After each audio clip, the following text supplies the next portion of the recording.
Hello there YouTube, I am Wheelchair21, and on today's rolling review we have Lego Bionicle Tahu, Uniter of Fire, and Ikir, Creature of Fire, from the 2016 line, which features, well, the Mask of Control.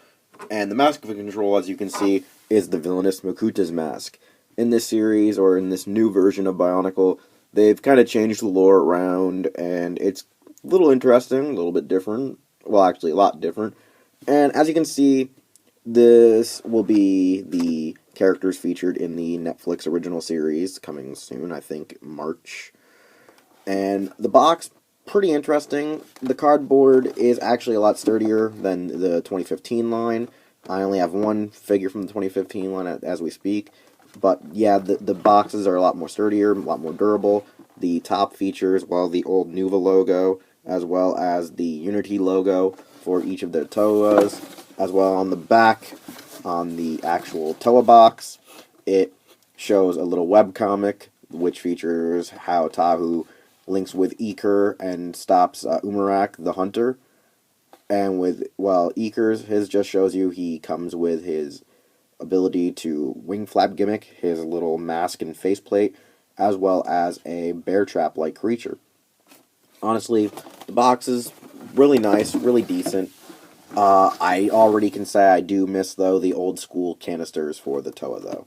I don't know, that's just me personally. Starting off with Ikir and his trap, I gotta say, the trap from the construction video, I already said is cute and adorable and quite deadly. The clear plastic talons actually make it look a lot nicer, makes it a lot more intimidating at times, and the whole gimmick of it being a trap is really cool and allows you to make the creatures look in, well, any way you want. I mean, you can either have it fully clamped while it's crawling around, you can have it opened up while it's crawling around, and you can even make it look like it's getting ready to, well, sit itself down and wait for a creature to land near it or move near it so it can latch onto it and lock it in place, possibly killing it or capturing it for Umarak to use in a battle with the Toa.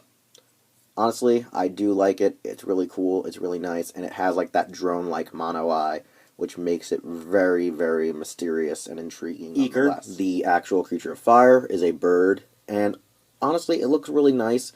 The clear orange plastic really looks great with its golden mask and beak, and honestly, I like it. It really just flows well, and it has a lot of Phoenix-like qualities. How it has the actual flame sabers and flame effects for its feathers and wings, as well as the clear plastic for its legs and talons. Its talons are actually quite posable, quite well articulated, with the actual back talon having two joints, the actual joint to the foot and the talon itself. Really good, while also being on ball joints. Now, it is a small, short, stubby leg, but it's really neat nonetheless. As you can see, the breastplate does feature the Unity joint, which most of the creatures, or I should say all of the creatures, will have, which allows them to connect to, say, Umarak or the Toa. The actual back piece, the tail, allows it to flap using the gear hinge movement, and honestly, it's one of the best parts about the toy. I mean, goddamn. Flapping wings, it actually works with the gear gimmick. I'm not really a fan of gear gimmicks, never have been, but at least with the creatures makes more actual sense, allowing them to have more of a real animalistic trait and feature to them. And, well, balancing can be sort of a problem at times, whether it be the actual balance and the weight of the figure, or how you have to pose its feet. The 2016 incarnation of Tahu is actually amazing, once having it been constructed, and, well, having it featured on your table, on your desk, in your room, anywhere about. First off, I can say I personally like the flames pointing outwards towards an opponent rather than towards the actual user, just because it looks nicer and it gives a cool, nice double blade feature. The swords themselves are like a welding weapon to me personally, and also features the cool gear gimmick of them being able to retract and go forth with the actual exterior blade.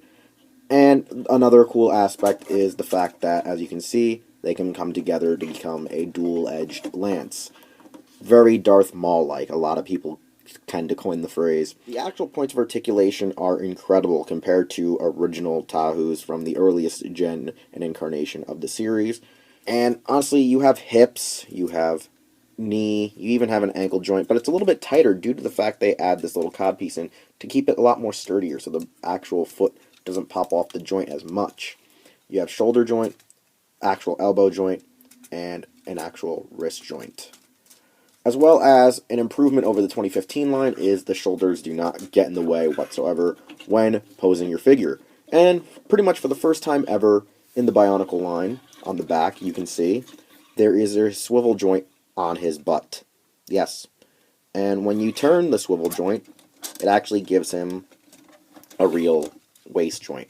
For the first time ever, Bionicles can move their waist. Honestly, it's probably the best thing they've ever done was give us this waist joint, even though it makes their waist and hips a little bit, well, skinny, frail, narrow, and no, well, defense for it. It does look a lot naked. Well, really looks naked. I really gotta say.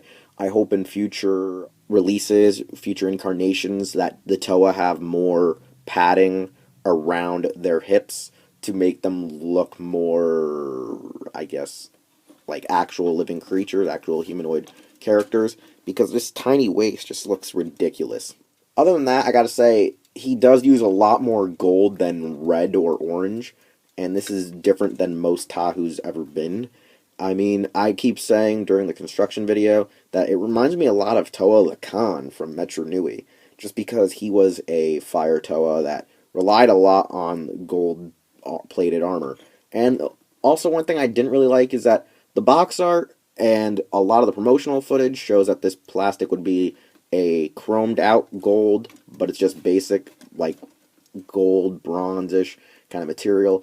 And it's kind of deterring, but it is cost effective. Cool features, though, about the actual chest plate is that right here is the actual old school Nuva symbol, and up here is the mark of unity on the forehead. I should probably actually take the mask off, which is another improvement for the newest line, is that the back pieces here has like more of a little mohawk, like crew cut ponytail in the back, rather than it being protruding so far out, which causes the masks to fall off. That's one thing I like comparing it to my other Bionicle that I have from the 2015 line. And the mask itself does resemble a bit of Tahu Nuva, as well as features this mark of unity, which is pretty much prevalent throughout this entire line. This mark of unity will be on practically every Toa mask because the creatures link over the top of the forehead, and it's really interesting. I just don't like how they didn't finish painting the helmets. It's like some kind of design they're going with, is that the helmets have like this weird silver gleam to them. I don't like it. I just wish it was pure red. I might just take some freaking spray paint later and just go over it because I hate how naked it feels. It just looks so stupid and awful, personally. But once you upgrade to his actual golden mask, it looks a lot cooler with the clear plastic. Really, really great details. One of my favorite aspects for the new Toa is, at least they do come with a golden mask. Back in the day, you had to buy a special gift set that came with like all of their masks, and it was actually kind of hard to get depending on where you lived. So, glad I finally have at least some incarnation of their golden upgrades. It's evaluation time, and as I can say, the new Bionicle are amazing. They're well constructed, they're a lot taller, they're a lot bigger, they have more points of articulation, and it kind of hurts them. Why do I say it kind of hurts them? Well, because of the weight of the actual creatures being attached to them, the unity joints in the back here, it's kind of back heavy. And the knees buckle, and the knees can fall over. So, even though these cool creatures make them look amazing, they destroy the knees. They really wreck the knees of your Toa. They make them unbalanced, they destroy the hips, they destroy the knee. Like I say, it makes it hard for it to stand, and it loosens the joints due to the weight. So you might want to get some nail polish to tighten the joints, as well as you might want to find ways to better counterbalance or counteract the weight distribution of the creature to the figure. Overall, though, I do like the idea of what the creatures can do.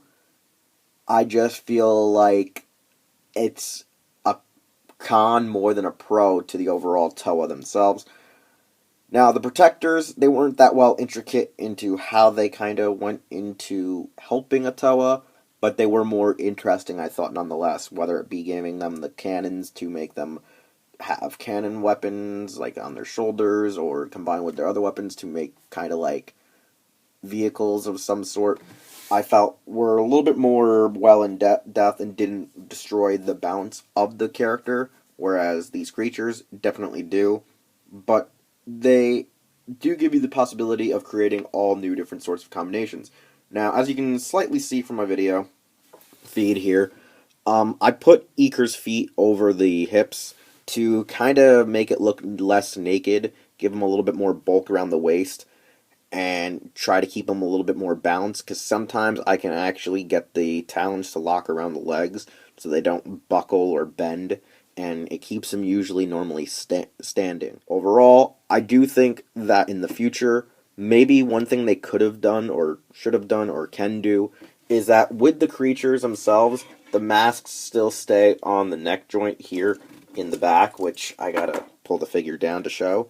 I kind of wish that the actual mask had ability to pop off the joint and better connect to your Toa's face, Toa's mask. Because sometimes it kind of slides to the front. When you try to turn the Toa's head, it doesn't really stay well angled or well jointed, well combined. And I feel like it's a little too much given freedom for this thing to come off or fly off. Unless in the show the animal can attach itself, then detach itself, like its head at least, to help scout and look around the area. Maybe it has some cool abilities and features that we still don't know about. They're worth having, just not really worth combining due to balance. Honestly, that's its biggest problem, is balance, which then destroys the joints. I do feel like $20 is a little bit much for at least your Toa, but the reason has been with Bionicle, or I should say Lego, is that you're paying for the parts. The more parts, the more money, so on and so forth. But I can kind of give them the benefit of the doubt or whatever, due to the fact that these are a little bit bigger than Marvel Legend figures when assembled. There's several parts put into it, so at least it's better than back in the day. So, nevertheless, I recommend that you should pick up the Bionicles. You don't necessarily have to pick up all the creatures right away, because, hey, I mean, they're stocked almost year-wide, then they go on clearance at the beginning of the next year, so if you can wait an entire year to get these figures, go right ahead. Or if there's a sale, go right ahead. Or if you want these as gifts. I'm Wheelchair21, and this has been a Bionicle review. You can probably see more Bionicle reviews in the near future, as well as check them out over at SoundOut12's channel. You can find more of my videos here on my YouTube channel or over at hereotaku.com. You can follow me on Twitter as well as Instagram, and I will see you next time.